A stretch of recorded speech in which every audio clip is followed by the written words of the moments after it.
Hello, hello les amis, bienvenue à notre leçon de l'école du sabbat, leçon du mardi. Nous sommes en train de voir les métaphores du mariage qui nous aident à comprendre bien la prophétie biblique. Aujourd'hui, le titre c'est la femme prostituée d'Osée. Une situation vraiment compliquée, difficile. À chaque fois qu'on étudie Osée, je me dis, mais Seigneur, c'était vraiment quelque chose que tu as demandé à ce prophète, hein, le pauvre.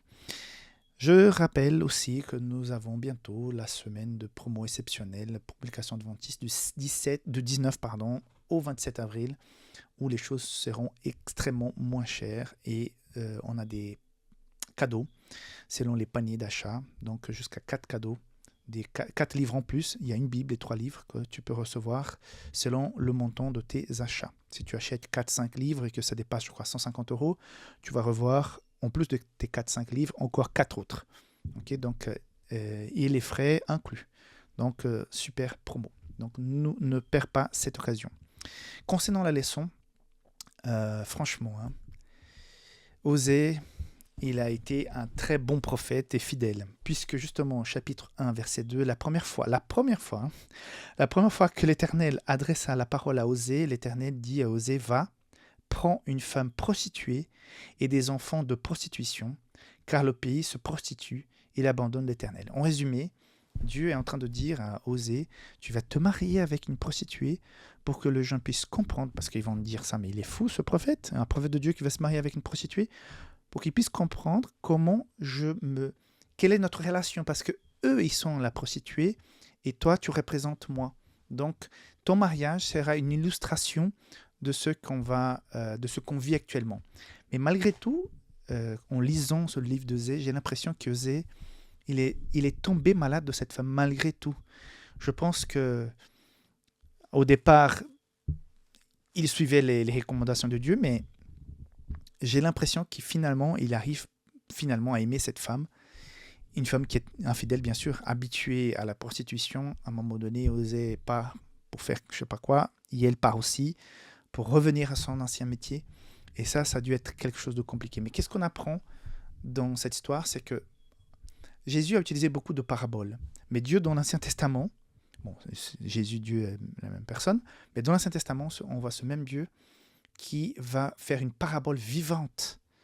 Il ne va pas raconter une histoire, il va faire en sorte que la vie d'Osée soit une parabole vivante. Et ça, à mon avis, pour ceux qui écoutent Osée à l'époque, c'est frappant de voir que le prophète va jusqu'au bout pour passer son message. Et l'amour de Osée pour Gomer, et les fois où il va la chercher, qu'il va la pardonner, représente effectivement notre relation avec le Maître. Combien de fois, toi et moi, nous avons fait un pacte avec Dieu, Seigneur, maintenant je serai fidèle, je ne vais plus faire ça, je ne veux plus faire ça, et machin. Et avec le temps, on finit pour tomber dans la même chose et on doit se représenter devant l'Éternel, se redemander pardon. Et c'est fatigant parfois.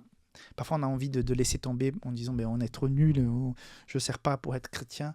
Mais il ne faut jamais abandonner parce que l'amour et la grâce de Dieu est là pour nous relever. Une chose, c'est de vivre dans le péché ouvertement en se disant je suis chrétien, mais je m'en fiche un peu, je fais ce que je veux. Autre chose, c'est de toujours garder cette interaction avec le Seigneur, cette sincérité en disant Seigneur, je veux faire mieux, mais voilà, je n'arrive pas dans ce domaine. J'ai fait une petite avancée, mais je n'arrive pas à aller jusqu'au bout. Seigneur, aide-moi. Cette relation de confiance et cette amitié avec le Maître en lui parlant de tout ce qui se passe dans ton cœur, c'est très important.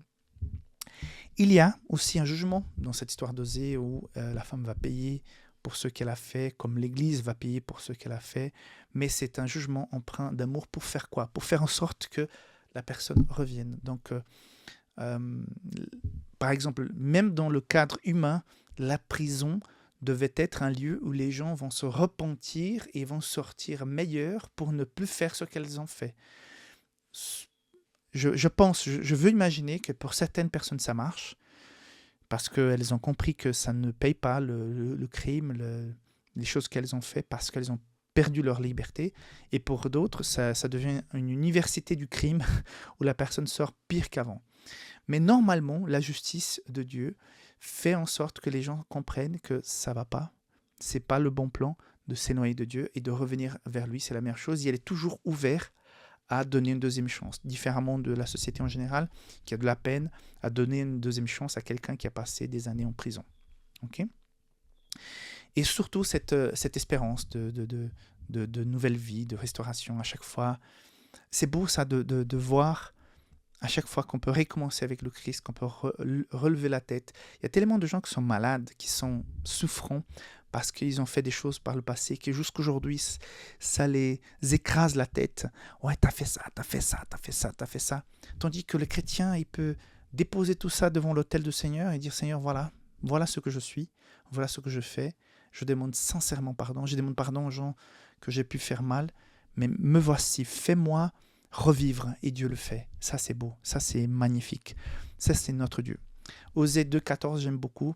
C'est pourquoi, voici, je veux l'attirer et la conduire au désert, et je parlerai à son cœur. C'est ça que Jésus veut faire avec toi. Te sortir de la grande ville, de bruit, t'amener dans un lieu calme et parler à ton cœur pour te faire réfléchir, pour te faire prendre des décisions, pour revenir vers lui. C'est ça que Dieu veut pour toi et pour moi. Que Dieu te bénisse. On se voit demain pour la suite. Bye bye.